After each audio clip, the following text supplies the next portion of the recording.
Hello, everyone. It's Jerry at the Fledge, and welcome to another episode of Every Damn Day. Today, I am sitting in the sanctuary of the Fledge. I've got I got a wired headset on today. It's throwing me off a little bit. I've got brown hair, brown eyes. I've got a Capital City Film Festival t-shirt on. I can't wait for you guys to come back next year. And today on the show, we got our new friend, our good friend, our great friend, Undra Brown. How you doing, man? I'm doing great, Jerry. Thank you. How are you?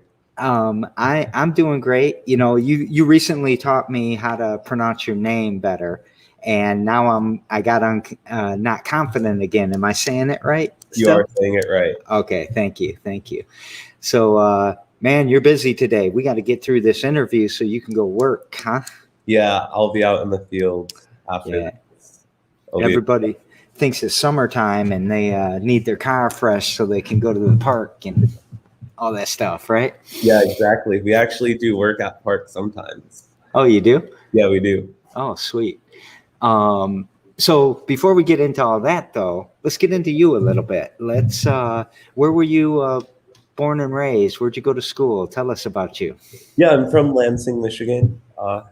Here in town. I went to Fairview Elementary School, then Pattengale, and then I graduated from Lansing Eastern in 2017.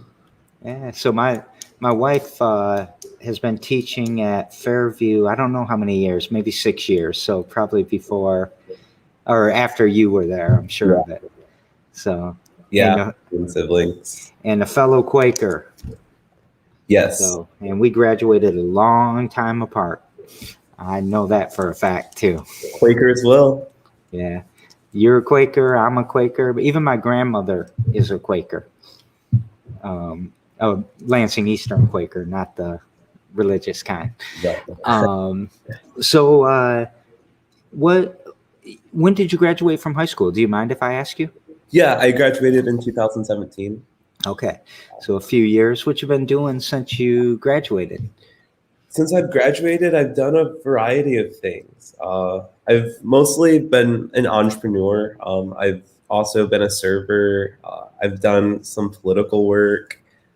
I've been a communications intern in the city clerk's office for a clerk in Macomb County as well. And some like notary public work as well. Okay. And so a lot of entrepreneurial, a lot of community, and I guess political development, stuff like that. So you want to jump right into what you're doing now? Yeah, I'd love to. All right. Yeah, tell us about your project, your company. Yeah, so my brother and I and one of our friends, we started a company called Lansing Mobile Detail. And what we do is we provide mobile car washes and mobile interior detailing for cars.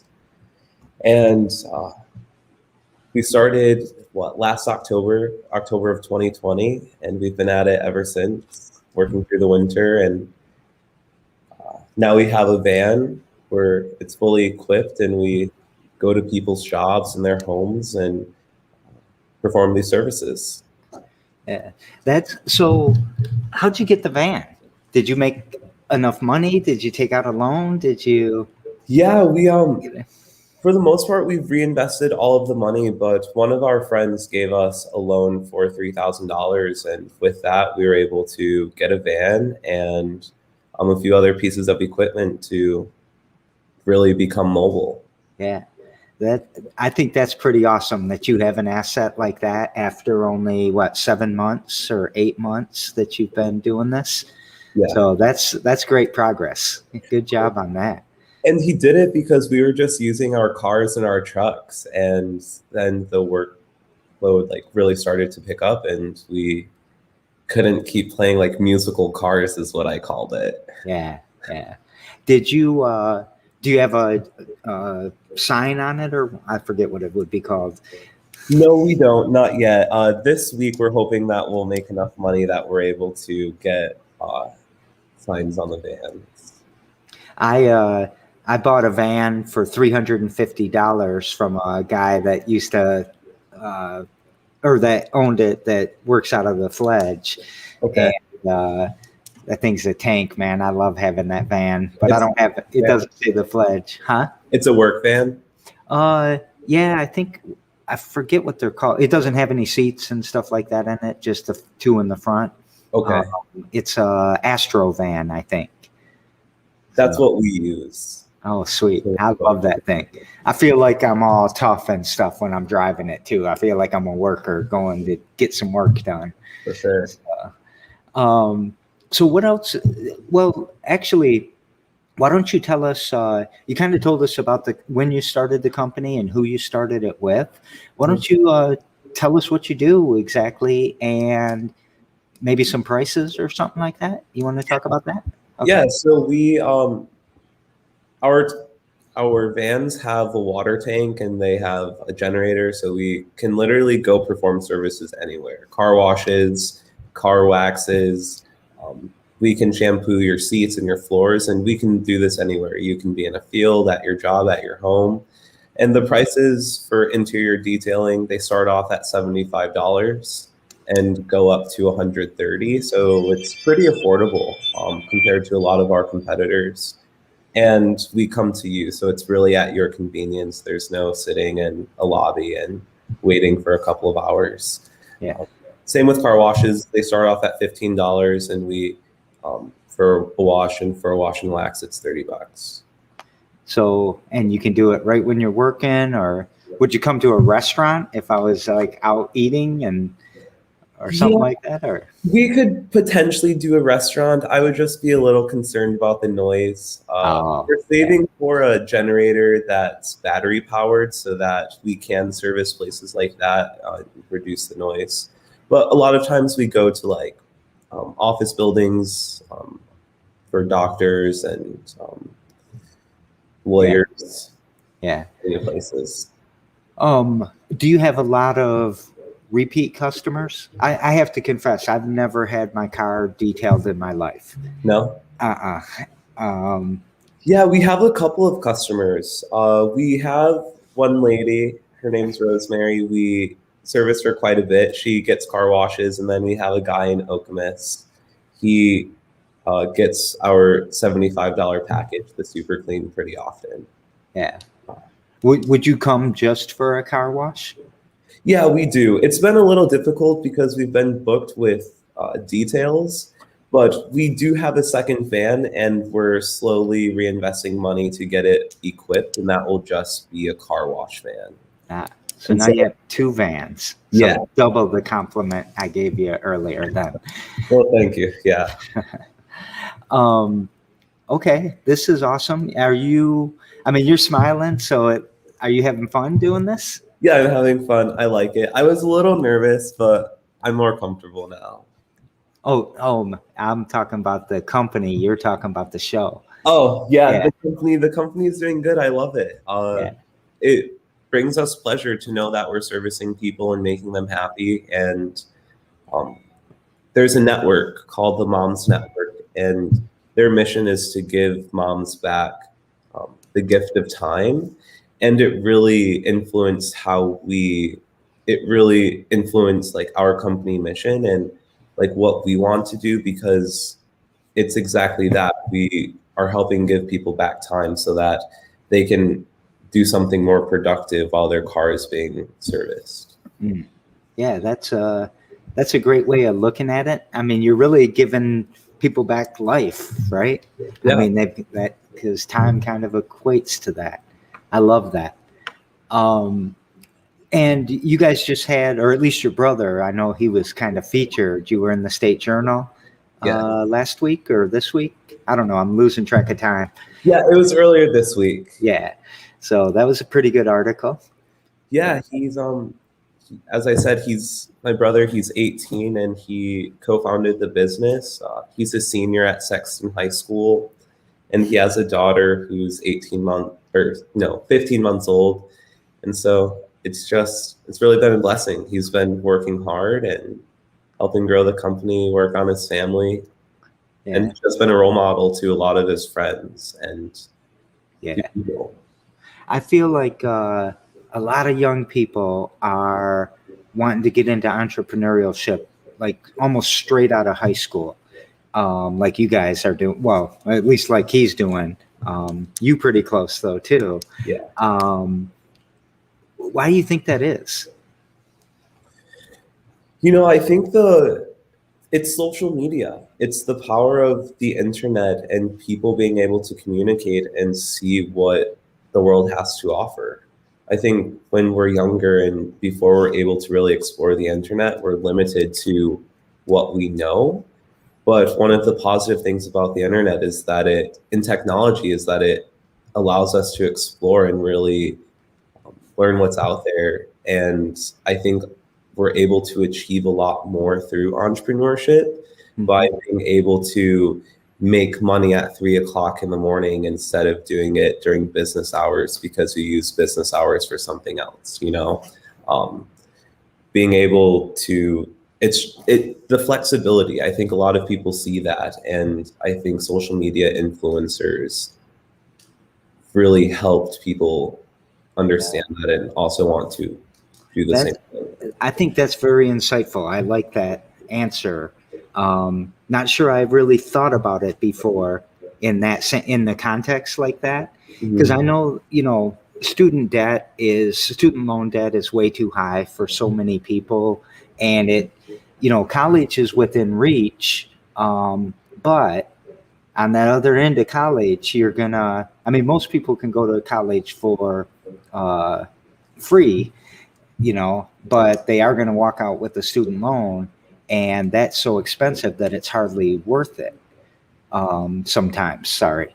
And I was thinking it was a lot to do with that. And then you've got YouTube, you can learn anything you want to just about. But I like what you added to that.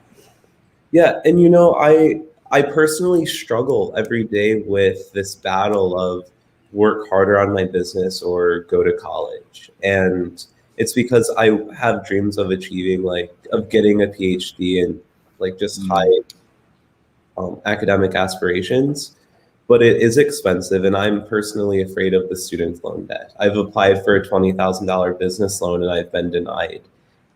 Yeah. But they'll give me so much more for student loan. And I don't want to go study engineering or something that will give me a high return. And so it's really a difficult internal struggle that I have.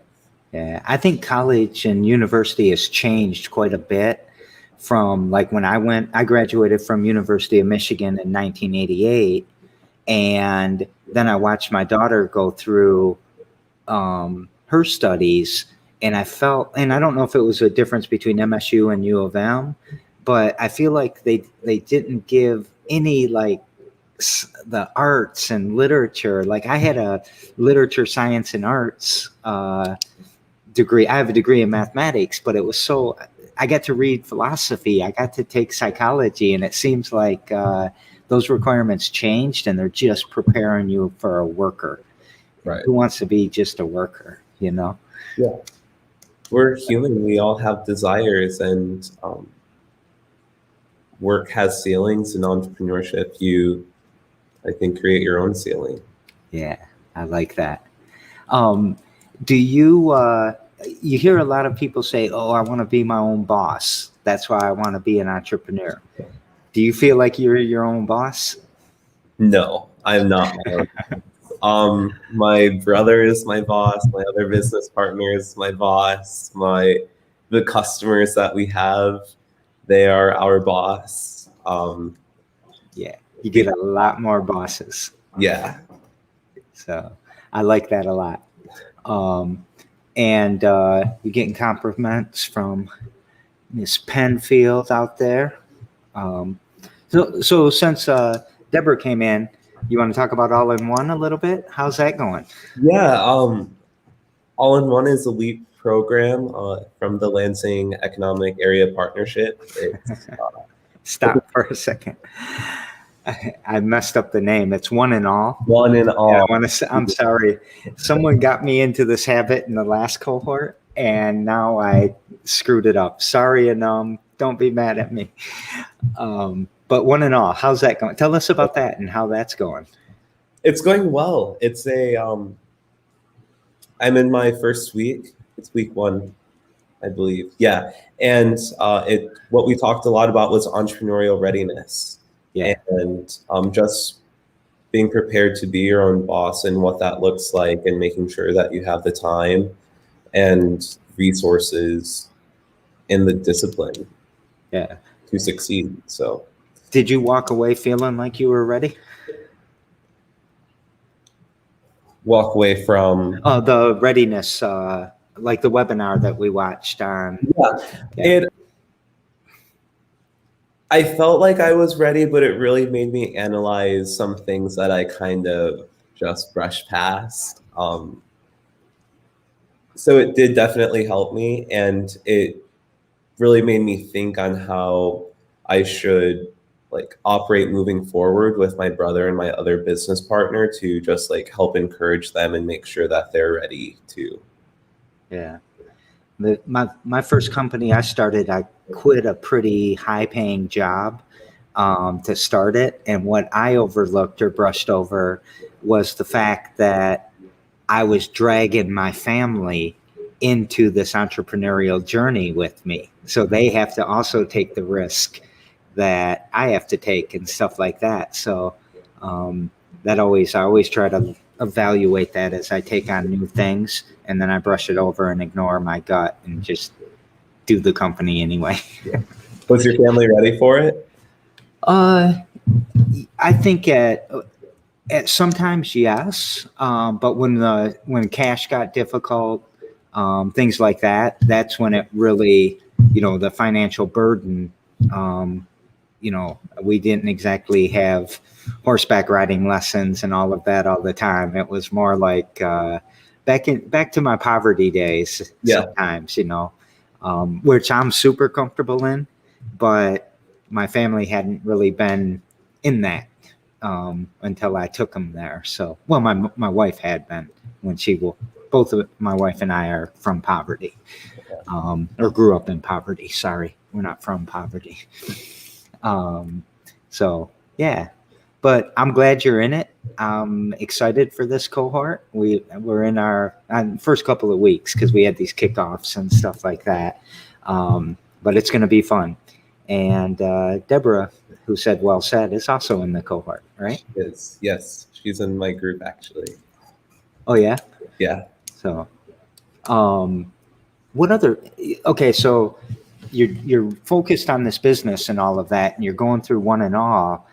Tell us something else. You got some other thing brewing. You got something, right? Everyone I know, they tell me I do too much and that I have too much on my plate, and they just never know what I'm doing because it's a lot. But I have a lot of passions.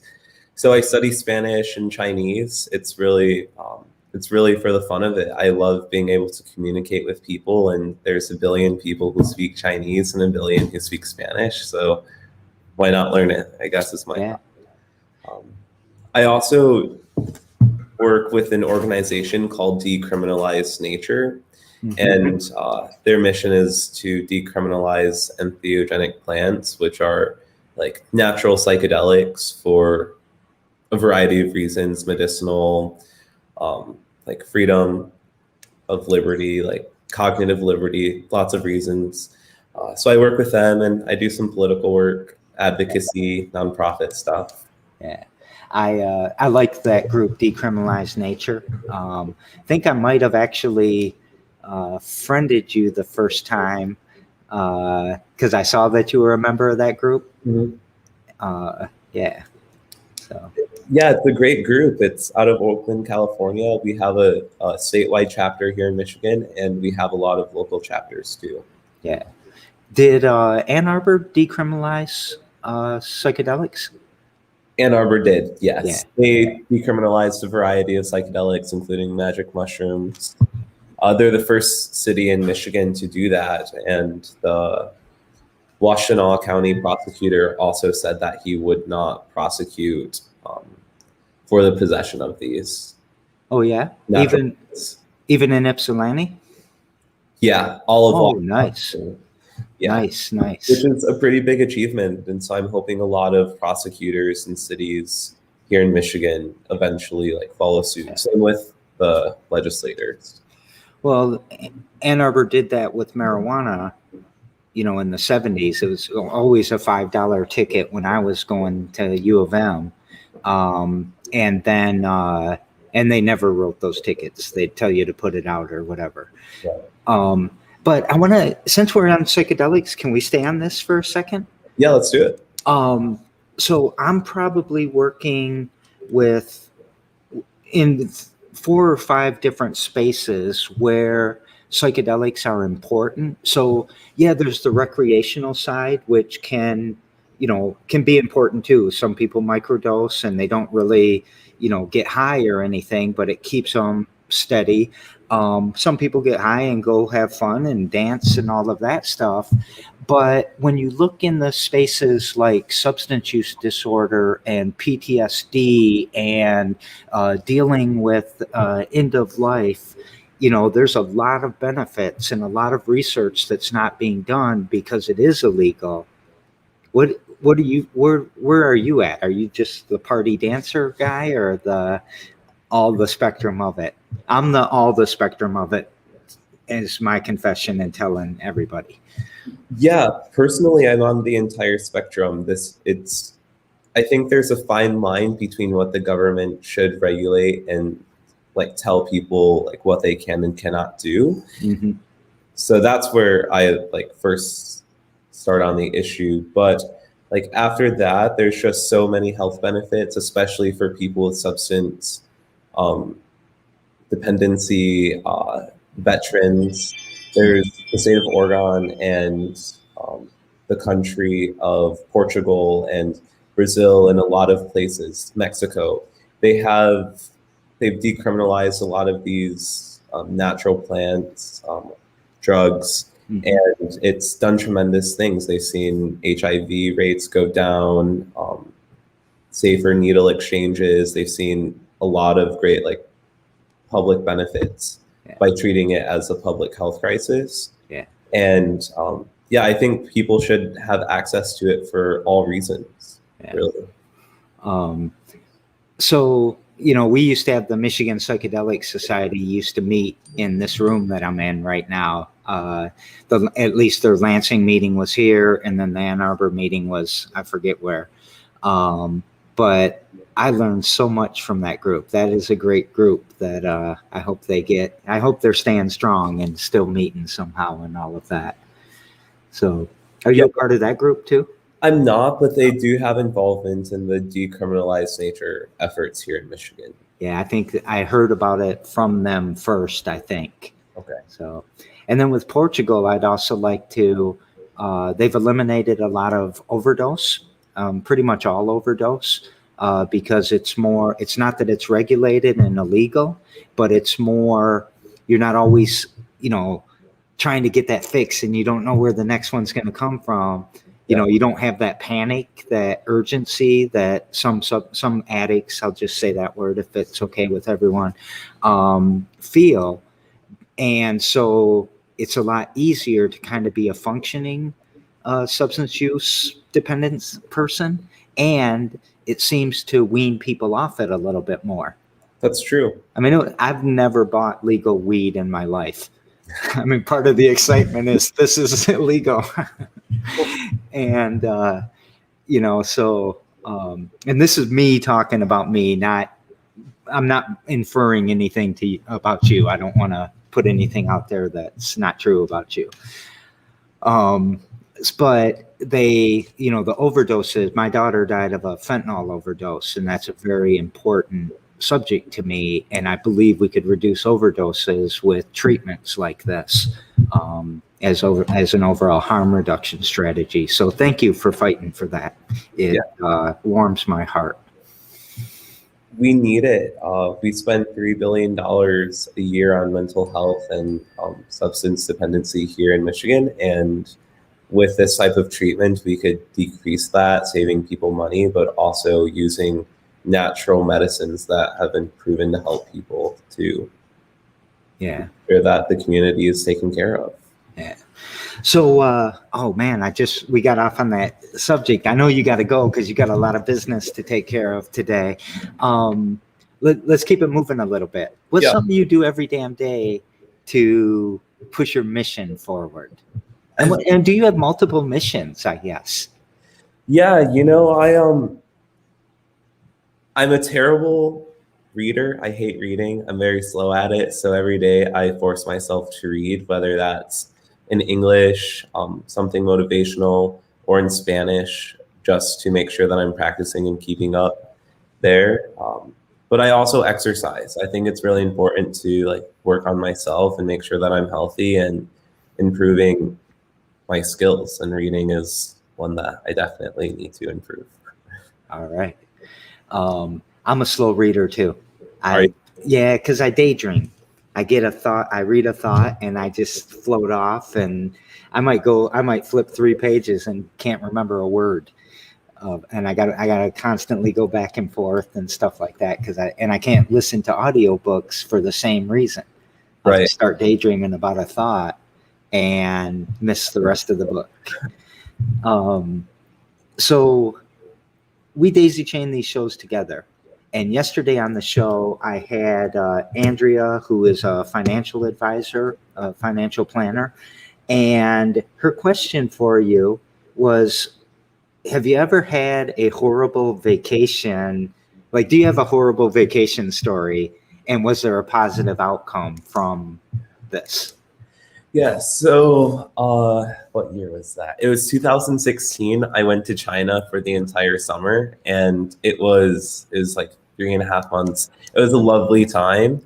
And on my way home, I missed my flight from China. It was really bad. I got a round trip for $1,000, and then a one-way ticket from China to the US was about $5,000. And I told my parents, don't buy that. And I wasn't willing to pay anyone back. So I stayed in China for a week extra, and I slept in an airport a couple nights, an Airbnb, but just being stuck there, it was kind of horrible at first, just watching airline tickets. And I was 16 or 17, and so I didn't really know what to do. And my family didn't really have the money to buy me a ticket either. And so a lot of them pulled together money to get me back, which I was thankful for, and some friends helped out. Yeah. I did repay them, of course, but just being stuck there so last minute all by myself, it was a interesting time. Did they let you leave the airport and then come back in? Yeah, they did. It wasn't too guarded or anything. I could come in and out. I got lucky when I found a place where I could pay them to watch my bags, because then I just took my backpack and explored the city most of the day. So I made something positive out of it. I made a lot of friends that I wouldn't have otherwise met. Yeah. I used to do layovers in Amsterdam whenever I was flying to Dubai, and I'd have to get my luggage because I'd be staying in Amsterdam for a couple days or 20 hours or something. They have lockers at the train station, so you could just lock everything up, and that was nice. Yeah, they didn't have that because of bombings and security purposes. So yeah. But that's awesome. I've never been to Amsterdam. Yeah, that's a good place. They sell mushrooms, and they call them smart shops. So the coffee shops sell marijuana products, and the smart shops sell mushrooms. Okay. Yeah, it's pretty cool. On the show tomorrow is James Hodges, and James is a professional bartender, and he works for the People's Kitchen, though I think he's moving to Detroit, I just heard. And what question would you like to ask James? I actually know James. Oh, okay. I would like to ask him what his favorite type of water is and if water has a texture. All right. So, what's your favorite type of water, and does it have a texture? It's pretty basic, but I like Fiji water, and I do believe it has a texture. I find it to be very soft, Yeah. and it's just so delicious. So, you when you told me this question, I'm not even sure I know what texture means for, like, what does that mean? Like a grittiness, or is it a level of, I don't know. I don't know what it means. I don't know what it means either. If you lick something, like if you lick a piece of bark, that texture is different than a piece of paper or plastic, I guess. So Uh-huh. in water, when I hold it in my mouth and just let it sit there, it's smooth or it's not smooth, if that makes sense. Yeah. It does make sense. I mean, I can almost, I don't know. I'll just know it when I feel it, I guess. Yeah. So I'm going to have to go get some Fiji water, and the only water I won't get is definitely not Nestle. I'm a little pissed off at them. Yeah. So, so good question. What is happiness to you, and are you happy? I would say yes, I'm happy. And I think happiness to me is just like really being in touch with myself, knowing what I want, what makes me happy. And I also think that it's understanding that happiness varies. I mean, you can have extreme highs of happiness and extreme lows of happiness, or just like feeling normal, I guess. So I think happiness is a lot of things, but it's understanding that it varies, and just really being in touch with yourself and what you need. I like the answer. What gives you hope? My friends and family, my family a lot. I'm a very like business oriented person. I'm always thinking about business and different opportunities, and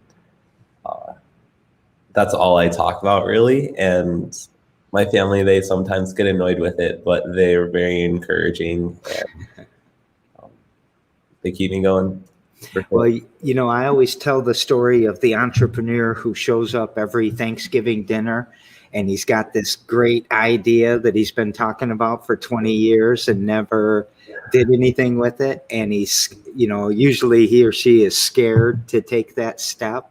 So they stay in that safe space of what a genius they are to have this great idea. And I think your parents should be super proud of you guys for actually executing and getting off the dime and making this happen. So just my opinion, but yeah, we're very thankful I'm 22 and they don't make me pay rent or anything. They give me and my brother the opportunity to explore entrepreneurship and see what works and doesn't work. Yeah, keep that deal for as long as you can. I'm trying. So we didn't promote like the web. How do people book business? Or the nightcap downtown used to have on their matches, "Don't come here, we're too busy." You guys don't do that though, right? We don't do that. How do we get with you? We're on Facebook, Instagram, TikTok. We also have a website. It's called Lansing Mobile Detail. Oh, it's over here. Lansing Mobile Detail. Website is lansingmobiledetail.com. You can call, you can text, or book online, or message us on Facebook or Instagram, and someone will help you book an appointment. All right, sweet. Are those T-shirts only for employees? As of now, we only have them for employees, and they have something on the back too. Oh, sweet. But we will start making some to sell because there have been quite a few people interested in getting one. All right. I'm in for one because I keep running through the same 10 or 15 T-shirts on my show. Yeah, we'll definitely get you one. So, anything else we forgot? No, I think we've covered everything, Jerry. All right. Were you weren't nervous at all the whole time that I could tell? No, I wasn't. I was pretty comfortable. Yeah. So, I'm going to out you a little bit. This is your first kind of live show that you've done, I think, with the video and all of that.